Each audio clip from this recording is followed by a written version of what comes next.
sebagaimana dinyatakan dalam isi tulisan Batu Prasasti Gegerahan Juang tertanggal 21 Agustus tahun 1111 Masehi.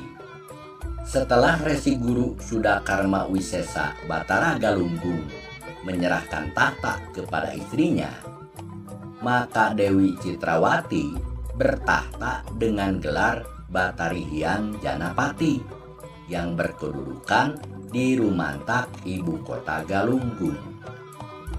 Sang Batari menata Galunggung menjadi kerajaan mutlak dan membentuk angkatan perang serta membuat parit atau parigi sebagai benteng pertahanan yang disebut nyusup seputar keratonnya.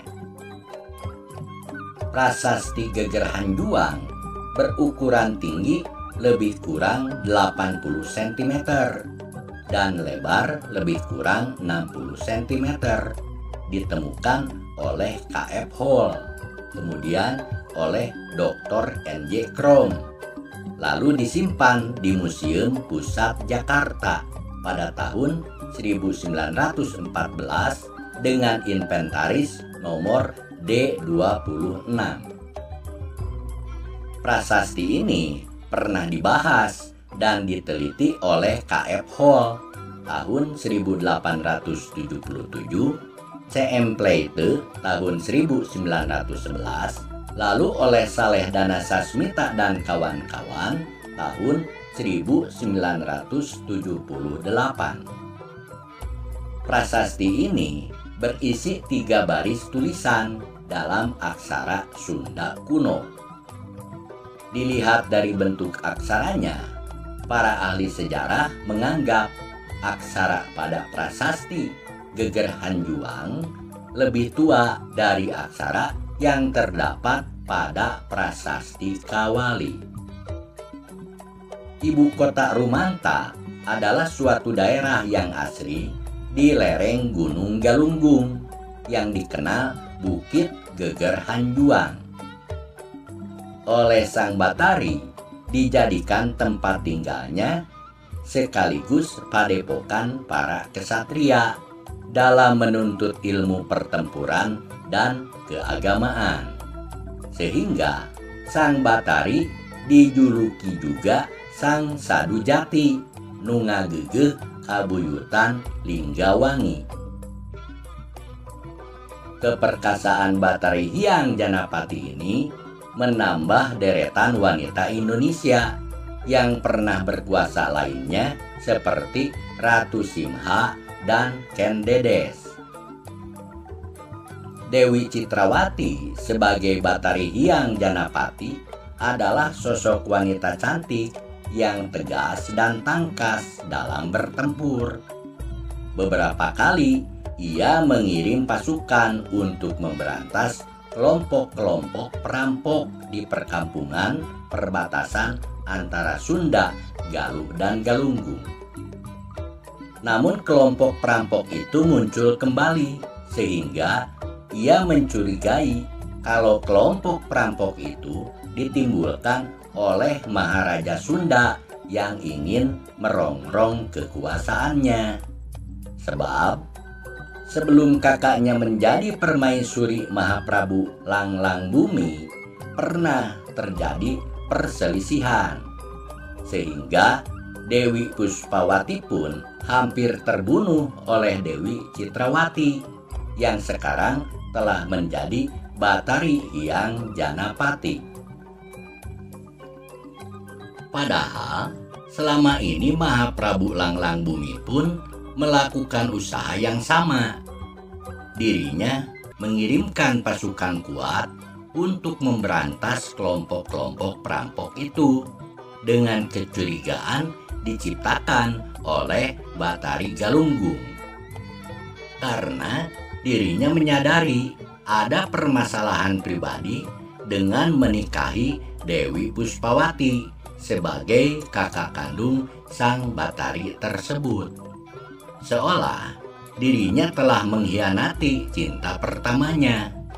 Padahal Mahaprabu Langlang Bumi tiba-tiba ditikahkan oleh pamannya yaitu Resi Guru Batari Hyang Purnawijaya selaku ayahandanya Dewi Puspawati dan Dewi Citrawati. Sedangkan pengiriman pasukan kuat ke Maharajaan Sunda ini dicurigai oleh Batari Hyang Janapati sebagai upaya provokasi Sunda terhadap ketentraman Galuh dan Galunggung. Setelah diputuskan dalam hasil Gotra Sawala yang dipimpin oleh ayahnya dan pamannya Batari Hyang Janapati, serta dihadiri oleh seluruh pihak yang berkepentingan dengan kekuasaan Sunda, Galuh, dan Galunggung, akhirnya pihak Mahaprabu Langlang Bumi, Permaisuri Dewi Puspawati, dan Batari Hyang Janapati Dewi Citrawati pun berdamai kembali. Dari Permaisuri Dewi Puspawati, Prabu Langlang Bumi mendapatkan putra. Ke-1 Rakaian Jayagiri atau Prabu Menak Luhur sebagai putra mahkotanya. Putra yang kedua Sang Cakranagara yang kemudian dijadikan Mangkubumi atau Perdana Menteri di Kerajaan Sunda. Mahaprabu Langlang Bumi lahir tahun 1038 dan wafat tahun 1155 Masehi. Jadi berkuasa di Kemaharajaan Sunda selama 90 tahun sejak ia berusia 27 tahun pada tahun 1065 Masehi. Tahtanya dilanjutkan oleh putranya bernama Rakaian Jayagiri menjadi Maharaja Prabu Menak Luhur. Namun sebelumnya, Prabu Menak Luhur di masa pemerintahan ayahnya sudah menduduki jabatan Yuwaraja selama 18 tahun, menjadi Panglima Angkatan Laut atau Senapati Sarwajala selama 20 tahun, lalu menjadi Mangkubumi selama 15 tahun, menggantikan pamannya yang wafat, yaitu Mangkubumi Darmanagara. Sedangkan Batari Hyang Janapati memerintah di Galuh dan Galunggung selama 41 tahun, sejak tahun 1111 sampai tahun 1152 Masehi. Kekuasaannya di Galunggung dilanjutkan oleh putranya yang bernama Batara Danghyang Guru Dharma Wiyasa selama 5 tahun sampai tahun 1157 Masehi. Dan setelah Batara Danghyang Guru Dharma Wiyasa wafat, kemudian dilanjutkan lagi oleh putranya bernama Sang Dharma Kusuma.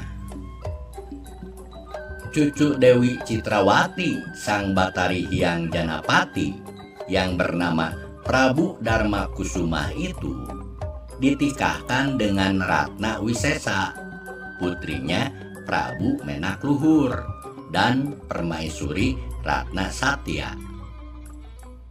Jadi akhirnya cucu Prabu Langlang Bumi dari Dewi Puspawati dengan cucu Dewi Citrawati Sang Batari Hyang Janapati dari Resi Guru Sudakarma Wisesa Batara Galunggung itu terikat tali perkawinan. Berarti juga cucu dan cicit buyutnya Mahaprabu Sri Jaya Bupati dipersatukan lagi dalam tali perkawinan keraton. Karena Mangkubumi Cakranagara dan Prabu Menak Luhur wafat dalam tahun yang sama, yaitu 1155 Masehi, maka kekuasaan di Sunda, Galuh, dan Galunggung diperintah oleh Maharaja Prabu Dharma Kusuma bersama Permaisuri Ratna Wisesa selama tahun. Lalu kekuasaan Mangkubumi di Galunggung dipercayakan kepada adiknya yang bernama Mangkubumi Adimurti. Pada tahun 1175 Masehi, Prabu Darmakusuma wafat.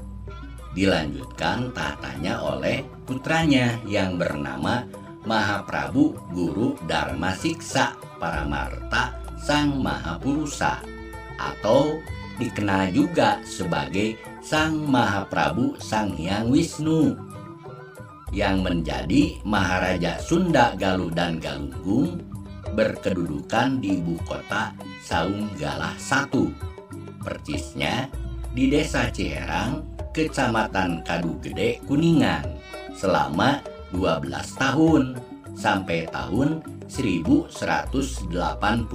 Masehi. Adapun Saunggalah II berlokasi di Mangunreja, Singaparna, Tasikmalaya.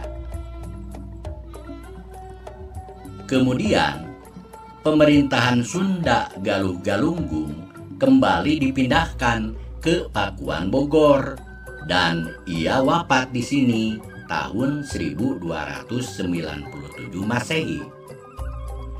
Jadi Maharaja Prabu Guru Darmasiksa berkuasa selama 12 tahun di Saunggalah I dan 110 tahun di Pakuan, sehingga diperkirakan usianya jika naik tahta di usia 27 tahun, pada akhir hayatnya mencapai usia 149 tahun.